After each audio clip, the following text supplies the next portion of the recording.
ये कहानी आज से हजारों साल पुरानी है। जब सोंजा और उसकी बहन रोज नदी के किनारे खेल रही होती हैं, तभी वहां पर राजा का सिपाही आता है और उन्हें एक पत्र देते हुए कहता है कि ये तुम्हारे पिता के लिए है। दोनों बहनें पत्र लेकर अपने पिता के पास आती हैं, जिसे पढ़ने के बाद इनके पिता को पता चलता है कि पासी के राज्य से इनके राज्य का युद्ध शुरू हो गया है। क्योंकि वो राजा के एक सिपाही है, इसीलिए उन्हें युद्ध के लिए जाना होगा। रात को अपनी दोनों बेटियों के पास एक रोज रखकर वो युद्ध के लिए चले जाते हैं। 15 साल बीत जाते हैं। सोंजा और रोज अब बड़ी हो चुकी हैं, जो गुलाब के फूलों से इत्र बनाती हैं, जिन्हें बेचने के लिए इनकी मॉम मार्केट जाती है। एक दिन जब वो मार्केट से वापस आती है तो अपनी बेटियों को बताती है कि राज्य में लोगों के पास अब खाने तक के पैसे नहीं हैं, तो वो हमारा इत्र कैसे खरीदेंगे। दरअसल राज्य में युद्ध के बाद बहुत ज्यादा गरीबी आ चुकी है। सोंजा और रोज अपनी मॉम से कहती हैं कि कल से हम मार्केट खुद जाएंगे और इत्र को बेचेंगी। हालांकि उनकी मॉम ऐसा नहीं चाहती, पर वो अपनी मॉम को कन्विंस कर लेती हैं। युद्ध भी खत्म हो चुका है और अब तक इनके पिता वापस नहीं आए। जिस बारे में सोंजा और रोज अपनी मॉम से पूछती है, वो कहती है कि जल्दी वापस आ जाएंगी। साथ ही वो ये भी पूछती है कि हमने शहर में अपना घर क्यों नहीं बनाया, जंगल के बीचों बीच इस गुफा के पास हमारा घर क्यों है। इनकी मॉम बताती है कि कई साल पहले इस गुफा के अंदर एक दुष्ट बौना रहता था, जिसे जादू भी आता था और वो अपने जादू से लोगों को परेशान करता था। तुम्हारे पिता ने उस बौने को हराकर यहाँ से भगा दिया, जिसके बाद हमने गुफा के पास ही अपना घर बनाया। साथ ही चारों तरफ बहुत सारे रोज के पौधे लगा दिए, क्योंकि रोज से बौने हमेशा दूर रहते हैं। वहीं हमें कुछ बौनों को दिखाया जाता है, जिनका सरदार कहता है कि पहले हम गुफाओं में रहते थे, हम लोगों को लूट कर सोना इकट्ठा किया करते थे, लेकिन पिछले कई सालों से हम बाहर खुले में रहते हैं। जल्दी हमें अपनी लेक नई गुफा को ढूंढना होगा। उसके साथ ही कहते हैं कि हमने कोशिश की थी, लेकिन हमें कोई गुफा नहीं मिली। बौनों का लीडर कहता है कि ये काम मैं अब खुद करूंगा, चाहे इसके लिए मुझे कितना ही दूर जाना पड़े। और अब वो चलते चलते उस जगह पहुंच जाता है जहां पर सोंजा और रोज अपनी माम के साथ रहती हैं। वहां पर उससे गुफा दिख जाती है, जिसमें पहले कभी कोई बौना रहा करता था। साथ ही वहां से उसे राजा का महल भी दिखता है। वो पूरी प्लानिंग करता है कि किस तरह से वो राजा के महल से सोना चुराकर इस गुफा में रखेगा। अगले दिन हमें सोंजा और रोज को दिखाया जाता है, जो राज्य के बाजार में इत्र बेचने के लिए जाते हैं। वहां एक हिरकी पर राजकुमार होता है, जो अपने राज्य का हाल देखकर बहुत परेशान होता है। वह अपने पिता, जो कि यहाँ की राजा है, उनसे कहता है कि हमारे राज्य की अर्थव्यवस्था पूरी तरह से खत्म हो चुकी है, हमें उनकी मदद करनी चाहिए। राजा अपने मंत्री से बात पूछते हैं। मंत्री उन्हें बताता है कि यह सच है, लेकिन हम उनकी मदद नहीं कर सकते हैं, क्योंकि अगर हमने एक बार उनकी मदद की तो पूरी तरह से हम पर निर्भर हो जाएंगे। राजकुमार कहता है कि ऐसे वक्त में हमें अपने लोगों की मदद करनी चाहिए। उसके पिता भी उसकी बात से सहमत होते हैं, जिसके बाद राजकुमार बाजार में सबके सामने आता है और कहता है कि राज खजाने से जल्दी हम सबकी मदद करेंगे। किसानों को बीज दिया है, इसलिए दोनों बहुत खुश हैं।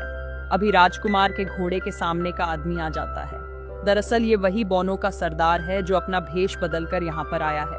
और जब वो घोड़े के सामने से आगे जाता है तो राजकुमार का घोड़ा हमेशा उनके साथ घुल मिलकर रहती है, इसलिए मुझे पता है कि उन्हें कैसे कंट्रोल किया जाता है। राजकुमार इसके बाद सोंजा के साथ डांस करता है, उससे भावसारी बातें करता है। वही हमें उस जादूगर बौने को दिखाया जाता है, जो अपना भेष बदलकर राजा के पास आया है। वो राजा से कहता है कि मैं पासी की दूसरे राज्य का एक बहुत बड़ा व्यापारी हूँ। मेरे पास एक ऐसी विद्या है जिससे मैं आपके पूरे खजाने को 3 गुना बढ़ा सकता हूँ। ये सुनकर राजा बहुत खुश हो जाते हैं और बौने को अपने खजाने वाले कक्ष में ले जाते हैं। बौना कहता है कि आपके पास बहुत कम खजाना बचा है, जल्दी मैं इसे 3 गुना कर दूंगा। वहीं बाहर राजकुमार को दिखाया जाता है, जो अपने पिता को पुकारता है।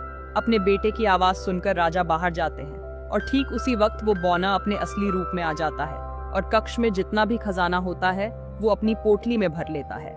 वहीं बाहर राजकुमार को इसके पिता राजा बताते हैं कि हमारे पास आज एक बहुत बड़ा व्यापारी आया है, जिसके पास जादू की विद्या है और वो हमारे खजाने को 3 गुना बढ़ा देगा। राजकुमार अपने पिता के साथ खजाने वाले कक्ष में आता है और ये दोनों देखकर हैरान हो जाते हैं कि वहां पर ना इनका खजाना है और ना ही वो व्यापारी। दरअसल वो बौना इनका सारा खजाना लेकर यहाँ से निकल चुका है। खजाने में एक बौने का स्केच भी होता है, जिससे राजकुमार समझ जाता है कि ये बौने का काम है। वह अपने पिता से कहता है कि आप चिंता मत कीजिए, वह बौना बहुत दूर नहीं गया होगा। मैं उसका पीछा करके अपना खजाना वापस ले आऊंगा। वह अपने घोड़े से जंगल में जाता है। जल्दी वह बौने तक पहुंच जाता है और उससे अपना सारा खजाना वापस ले लेता है। लेकिन तभी वह बौनों का सरदार अपनी लंबी दाढ़ी को सहलाता है। दरअसल उसने राजकुमार के ऊपर जादू कर दिया है, जिससे वह एक बेर यानी कि भालू बन चुका है। उसके हाथ से खजाने की पोटली छूट जाती है, जिसे लेकर बौनों का सरदार यहाँ से निकल जाता है। वो रोज के घर के बाहर पहुंचता है, जहाँ पर उसकी मॉम होती है। रोज की मॉम को 2 सोने के सिक्के दिखाता और कहता है कि इन दोनों सिक्कों के बदले तुम इस जगह को छोड़ दो।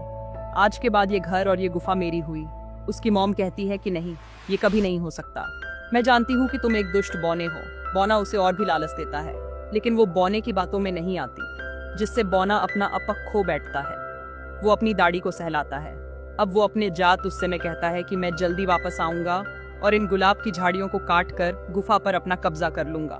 इसके बाद वो वहां से चला जाता है। दूसरी तरफ हमें राजकुमार को दिखाया जाता है, जो अब भालू बन चुका है। अगले दिन सोंजा और रोज जब बाजार से इत्र बेचकर वापस आ रही होती हैं, तो जंगल में उन्हें चीख सुनाई देती है। वो उस आवाज की तरफ बढ़ती है तो उन्हें वहां पर बौना दिखता है, जिसकी दाढ़ी एक जगह फंस गई होती है। वो कहती है कि हमें इसकी मदद करनी चाहिए। मुझे नहीं लगता कि ये हमें किसी तरह से भी नुकसान पहुंचाएगा। और अब ये उसकी दाढ़ी को वहां से निकालने के लिए कुल्हाड़ी से काट देते हैं, जिससे उस बौने को गुस्सा आता है। पर वो इन्हें कोई नुकसान नहीं पहुंचाता और खजाने की पोटली लेकर यहाँ से निकल जाता है। वो जंगल में एक जगह गड्ढा करता है, जहाँ पर वो अपने खजाने को छुपा देता है। तभी उसके मन में आता है कि उसने राजकुमार को भालू बनाया था, जो इसी जंगल में घूम रहा है, क्योंकि कई दिनों से उसकी कोई खबर नहीं मिली। और अब बौना राजा के पास जाकर उन्हें बताता है कि कुछ दिन पहले जब मैं जंगल में था, तो मैंने एक बौने को अपना रूप बदलते हुए देखा। वो एक बहुत बड़े भालू में बदल गया। राजा पूछते हैं, क्या वहाँ पर मेरा बेटा यानी कि राजकुमार भी था? वो कहता है कि हाँ, उस भालू ने अपने जादू से आपके बेटे को कहीं छुपा रखा है। अगर आप उस भालू को मार दें तो उस बौने का जादू खत्म हो जाएगा और आपका बेटा वापस आ जाएगा। राजा अपने मंत्री को आदेश देते हैं कि हमारे पास जितने भी शिकारी हैं, उन सबको जंगल में भेजो और उस भालू का खात्मा कर दो। और अब कई सारे शिकारी जंगल में भालू को मारने के लिए निकल पड़ते हैं। वहीं बौना अपने असली रूप में आकर रोज और सोनजा के घर के बाहर जाता है। उसके पास एक कैंची है, जिसे गुलाब की झाड़ियों को काटना चाहता है, लेकिन बहुत कोशिश करने के बाद भी वो अन्य झाड़ियों को नहीं काट पाता।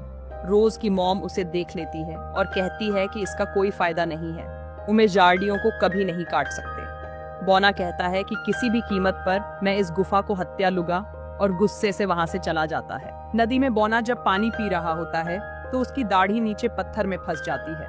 वो जोर जोर से चिल्लाने लगता है। ठीक उसी वक्त सोंजा और रोज बाजार से इत्र बेचकर वापस आ रही होती है। वो बौना की आवाज सुनकर उसके पास जाती है। इन दोनों बहनों को समझ में नहीं आता कि बौना बार बार इन पर गुस्सा क्यों होता है।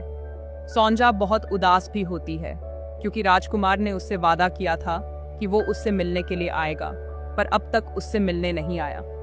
पर तब ये सामने चट्टान में भालू को देखती हैं और हैरान हो जाती हैं।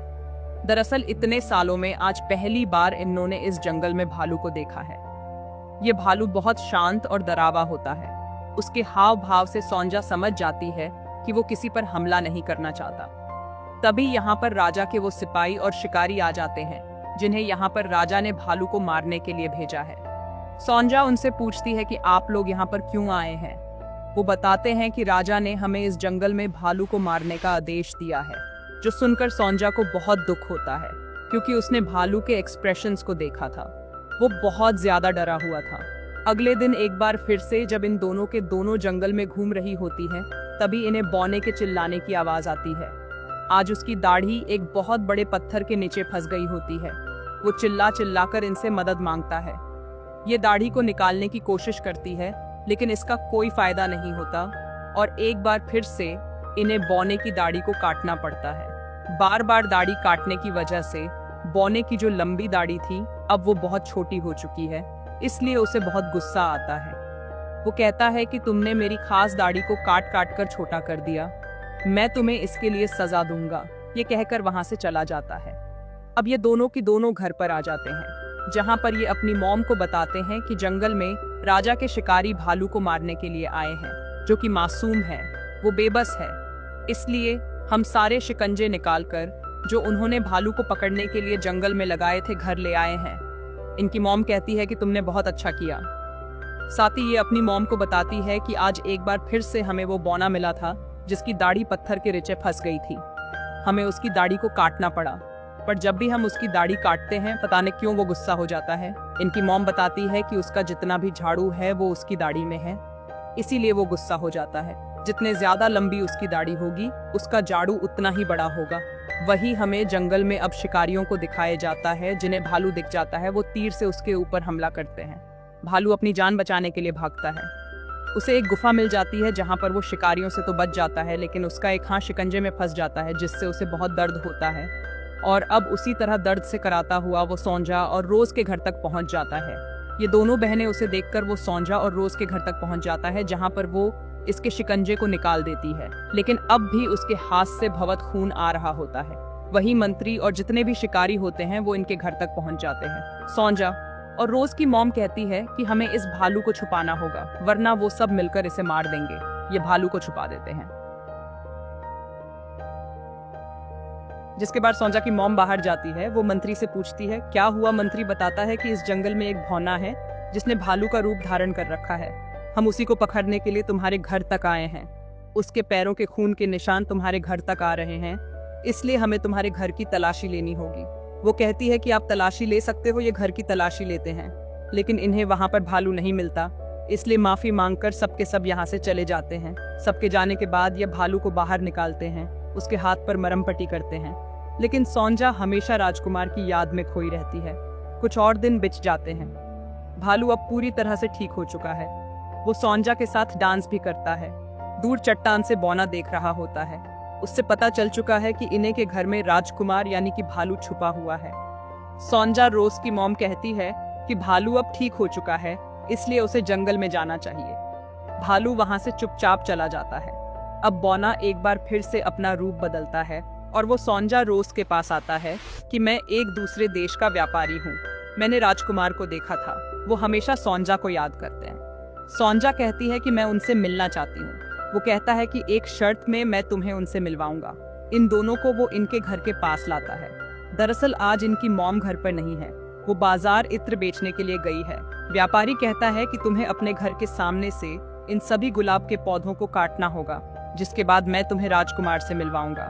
सोंजा अपनी बहन रोज से कहती है कि ये हमारे पिता ने लगाई थी, इसे हम नहीं काट सकते। अच्छा, पर तब यो बौना, जो कि एक व्यापारी के भेष में है, कहता है कि अगर तुमने इन्हें नहीं काटा तो तुम कभी माँ नहीं बन पाओगी। ये सुनकर ये दोनों की दोनों बहनें घबरा जाती हैं और अब रोज तय कर लेती है कि वो इन झाड़ियों को काट देगी।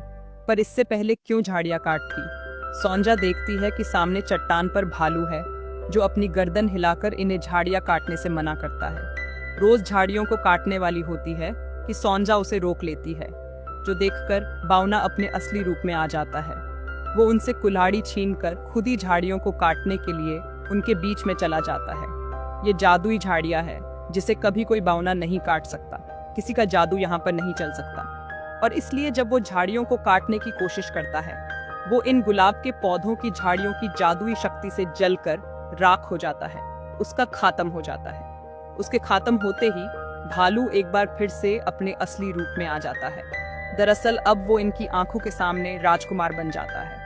राजकुमार सोंजा के पास आता है और अपने प्यार का इजहार करता है, जिससे सोंजा बहुत खुश हो जाती है। इनकी मॉम भी अब घर वापस लौट चुकी है। राजकुमार के जाने के बाद वो सोंजा और रोज को बताती है कि जब तुम्हारे पिता युद्ध में गए थे तो कुछ ही महीनों के बाद एक पत्र आया था जिसमें लिखा था कि युद्ध में तुम्हारे पिता शहीद हो गए हैं। मैंने ये बात तुम्हें कभी नहीं बताई क्योंकि मैं नहीं चाहती थी कि तुम्हें दुख हो, पर अब इन दोनों को सच्चाई पता चल चुकी है, जिससे इन दोनों को बहुत दुख होता है। जल्दी सोंजा की और राजकुमार की शादी हो जाती है। वही हमें बौनों को दिखाया जाता है जो एक जादुई प्याले में यहाँ पर घटने वाली हर एक घटना को देख रहे होते हैं और कहते हैं कि सरदार ने गलती की।